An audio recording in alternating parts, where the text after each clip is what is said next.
Now, we all know villains. We all know villains can't take an L. So you know they're gonna come back, and they're probably gonna come back full force. You ever watch, like, or ever played a video game Battletoads? Or obviously everybody has watched Teenage Mutant Ninja Turtles, but that's what these characters remind me of. They basically banish him and say, yo, don't ever come back here. Make sure that it's peace, as otherwise we're gonna get to stepping, and you don't want to shoot the fade with us. So this comic is simple. The story is about this overlord who basically had a vision to create this death match where people basically fight to the death. You need to be Arnold Schwarzenegger in the 80s to actually read this comic. You son of a bitch. We got this dude called Soul Rocket. He's rocking an afro, and he's literally obliterating his opponent. Like, just blasting through his whole entire fucking face meat. YouTube, what is goody? We are back. Today we are checking out 2 indie comics. The first one that we're going to be looking at is created by lesser known comics, and it is called Digital Lizards of Doom. Super 70s psychedelic type of artwork. I immediately gravitated to this. This shit is also girthy. Hey, yo! It's almost like a graphic novel, and we'll get into it in a second. But super attractive with the cover. Oh, say less.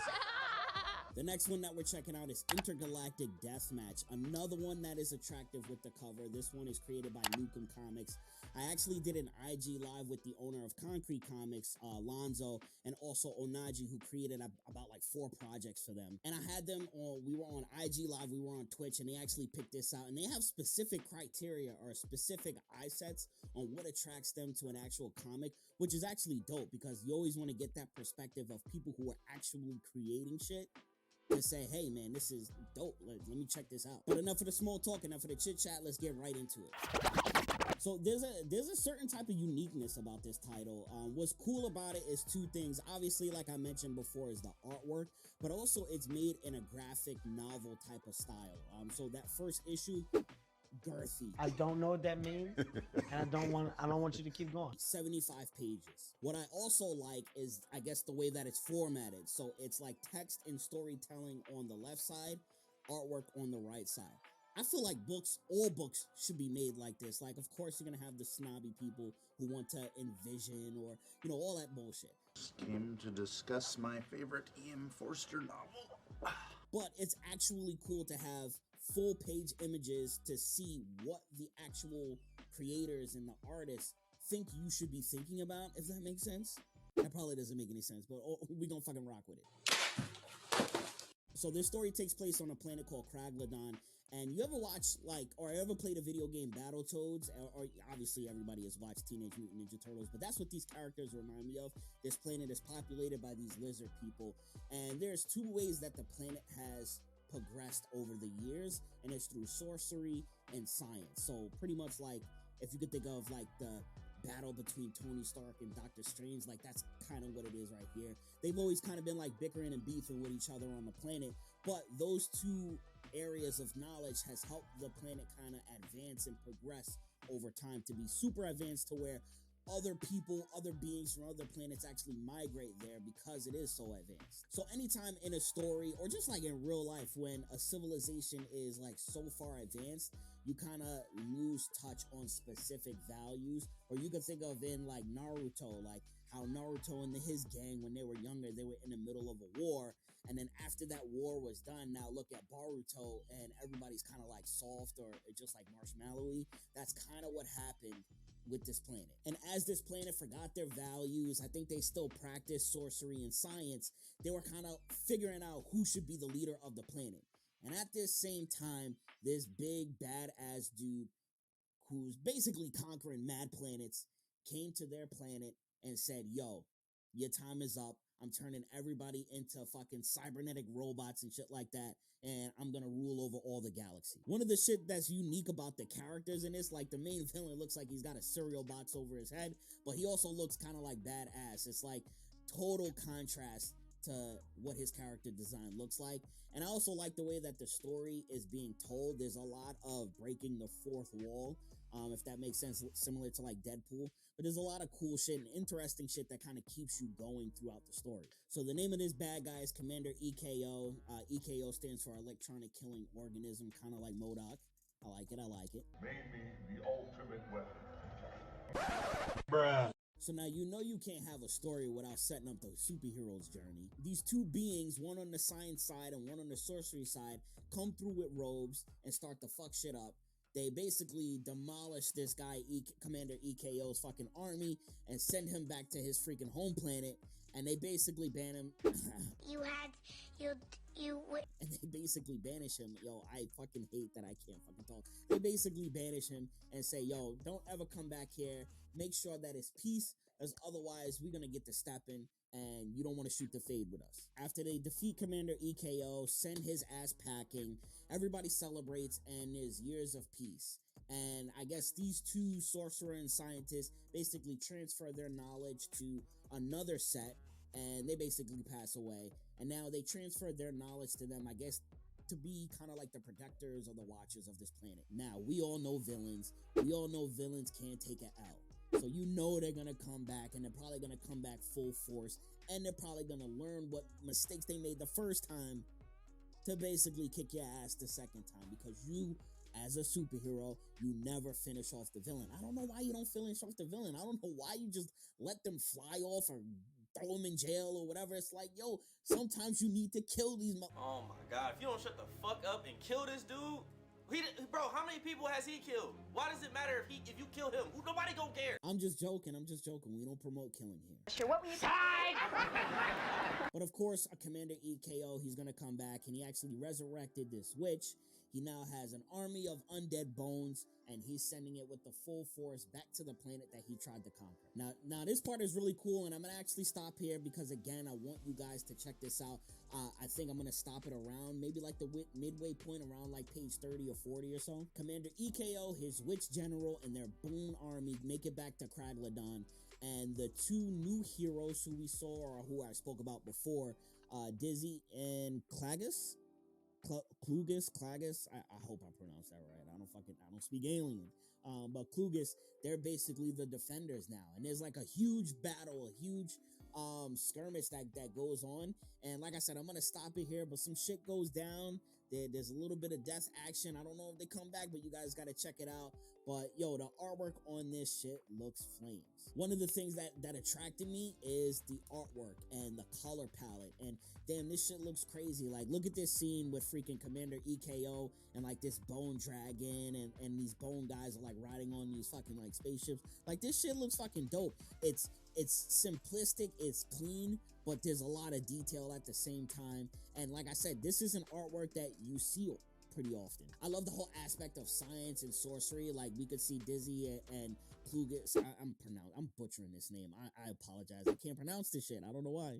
God damn! But we see Dizzy and Klugus. Like, Dizzy has got the fucking burner. Like, he's got the fucking ray gun. And then Klugus has like the sorcery of the magic and shit. And they're trying to fight off this army. Like, you could never tell me that somebody who created this didn't look like they were born in the 70s, had multiple psychedelic trips on LSD, like a frog face with fucking biceps and tighty whities. Like, who the fuck thinks of this? And not to mention the whole scene with this pineapple like demigod while Dizzy was like passed out. Like, that shit is creative as shit. I love it.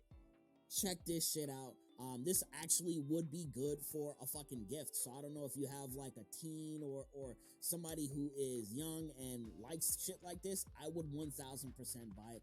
Actually, the hard copy, the hardcover book for them. That is that. Again, this was created by Lesser Known Comics. Make sure you follow them on all their platforms. I'll try to put it in the description of the YouTube link. And yeah, on to the next one. All right, next comic, Intergalactic Deathmatch. This is created by Nukem Comics. I feel like I need Ray-Bans and a tank top to read this. Like, Nukem Comics, like Duke Nukem. Like, you need to be Arnold Schwarzenegger in the 80s to actually read this comic. You son of a bitch.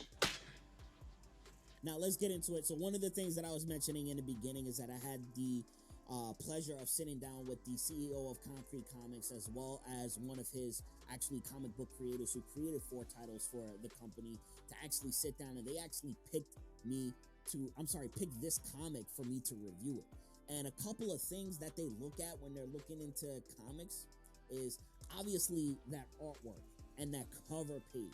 the cover page definitely stuck out to them in this project. The next thing was the artwork, of course. Like, you know, artwork has to be fire. Of course, that's also subjective. Another thing that they looked at was the lettering, which is surprising to me. Like, they both said, oh, the lettering looks dope in this. And I'm like, lettering? I'm like, yo, this dude has an afro. Like, that shit looks dope in itself. And just for them, it's like, yo, lettering, like, that's huge when it comes to comics. So if you're a comic book creator, make sure you get that lettering on point. Mind your business, David! So this comic is simple. The story is about this overlord who basically had a vision to create this death match where people basically fight to the death because he saw, I guess, a wrestling clip that kind of inspired him to do it. He understood that the nature of just man and humans, and I guess even though he's not human, but just like the nature of man is to fight, is combat, is to be gritty, and he wanted to exploit that for profit. The happiest birthday yet after making $4 billion? It doesn't suck. Yeah, so if you're into shit like Bloodsport, fucking The Expendables, any movie with Sylvester Stallone or Arnold Schwarzenegger back in the 80s and 90s, this is going to be you all the fucking way. Like, look at these first couple of pages, these first couple of scenes. We got this dude called Soul Rocket. He's rocking an afro, and he's literally obliterating his opponent. Like, just blasting through his whole entire fucking face. Like, yo, when you think about how many fictional characters that have afros that are fire, think of, like, Afro Samurai, fucking Afro Thunder from that boxing game back in the day, Black Dynamite, Huey from the fucking Boondocks. Like, some people throw in fucking Napoleon Dynamite in there. Cap. But like, people who had fucking afros make you badass when you have that nappy headed crown. Like, there's like a certain level of stature that you have to hold. That's why I don't grow in afros, because like, yo, I don't know if I could don the crown. What? So this guy Soul Rocket, like, not only did he like blast this guy through the face, like, he literally demolished this guy. He don't have a fucking scratch on him. Here we get introduced to the announcer, Mr. Dallas, and one of his co-announcers who looks like he's had too many fucking run-ins with CTE. And we also get to see the Overlord. I don't really fucking know what type of species he is. I would say he's kind of like a ogre orc type of thing, but you know when you see the dudes that are fucking like shaped like Kingpin, it's like, you know, they're bosses, you know they're gonna have a cigar in their hand, you know they got a limo driver, you know they got money, you know they got a fucking loft or a condo overfacing the city with big ass statues. It's like that character design. You know, when you see that character, you know they're a fucking boss. So the story actually goes into the past of this overlord while also building out this entire world. And we see him exactly how I explained. Like, you can put Kingpin or you can put any like boss type of character in this role, and that's exactly who it is. And we see him kind of go through a specific certain scenarios that get him to the point where he gets the idea to say, hey, I need to start like a fighting ring or a fighting deathmatch thing so I can make a ton of money off of it. Again, gotta give it up to the artists. Like, look at this shit. This shit looks fucking dope. Like, you can see the Overlord sitting down, watching his fighter. There's a whole stadium there. Like, this shit looks alive. This shit, I can envision this actual page moving as like a series or a movie. Let me talk about the character design. The character design on Soul Rocket is dope. We in this first issue, they don't talk about how he got how he is. I know that sounds kind of weird, but whatever. But he has like this robotic spinal thing going down his spine. He has, I don't know if his arms are replaced or if these are over his arms, but they obviously give some sort of power because he was able to blow through that guy's head. Pause, bro. What are you talking about? And then the afro and the sunglasses with the headband, like, that's fucking 80s, like, written all over it. It's like, yeah, this shit is fucking dope. So the comic is pretty straightforward, and it gives you just enough to want to hit the second issue. And again, this is mainly about the Overlord. So you're kind of seeing the Overlord's, like, claim to fame or claim to riches, if that makes sense. So it looks like this fighter works for the Overlord, and he's congratulating him on another fight won, and he's probably making an insane amount of money off of these fights. Soul Rocket gets interviewed by Mr. Dallas, but then Mr. Dallas interviews the Overlord, obviously as the facilitator to everything. And then we find out that Overlord actually had two partners, and I think he actually was like not necessarily an underling, but you know, when you have a partnership, maybe the two other partners have a majority stake in whatever you guys are doing, legal or illegal, whatever it is. And it looks like this overlord had a smaller stake. So they kind of talk to him like being a bitch. Man, you a bitch. You a bitch. So as Mr. Dallas is interviewing the overlord, he talks about his two partners that mysteriously died or mysteriously vanished. And so the last scene of this comic is actually in the past 25 years ago, similar to the flashback that we had earlier. I don't know if I mentioned it, but whatever. But yeah, flashbacks to the overlord and I guess his two partners.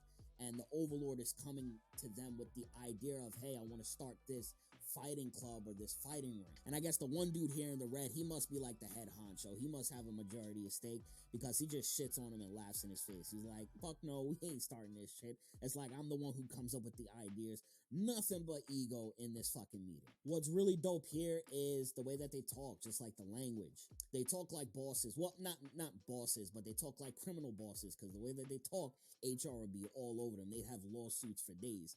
But yeah, they talk like criminal bosses. The language that they speak, using words like horse shit and, you know, we'd never invest our money into shit. Like, I love that shit. That tells me that the creator of this actually did their homework on how these type of characters talk in these scenarios. So basically, after some shit talking back and forth, the overlord's like, I bet y'all don't want to do my idea. Enough of this. I'm gonna be the head honcho of this city. He grabs a spear on the wall, which is weird because there's like a gun, sort of like there's mad other weapons that I'm choosing before a spear, and he just throws it, javelin throw, right into the fucking dude's neck meat. Like, that's one of the worst places that you can actually, any place on your body that you would get hit with a spear is probably a worse place. But anyway, but yeah, like, he's done. So now we see what happened to his two partners. And yeah, that's it for the first issue. So what I like about this shit, again, it's the artwork, it's the grittiness, it's the bloodiness of it. You know, it fits in the comic book world. It fits right there when you're talking about world building, character building. I know if we see how Soul Rocket is, there's no telling on what type of other fighters that we're going to see. And I also love the criminal aspect of it. I love that we're seeing the perspective of the main villain, who is most likely doing illegal shit, and we get to see how he kind of rose up in power, if that makes sense. His ambition level, all of that shit. Nukem Comics, lesser known comics. Give them a round of applause for some fire ass projects. Make sure that you guys check out both of their websites. Like I said, I'm gonna put all of the links that I could find in the description. Shout out to them. And other than that, if you like indie manga and comics, make sure that you follow me. Make sure that you support the pages. I'm on TikTok, Instagram, fucking everywhere. All right, Facebook. But other than that, I will see you guys later. Deuces.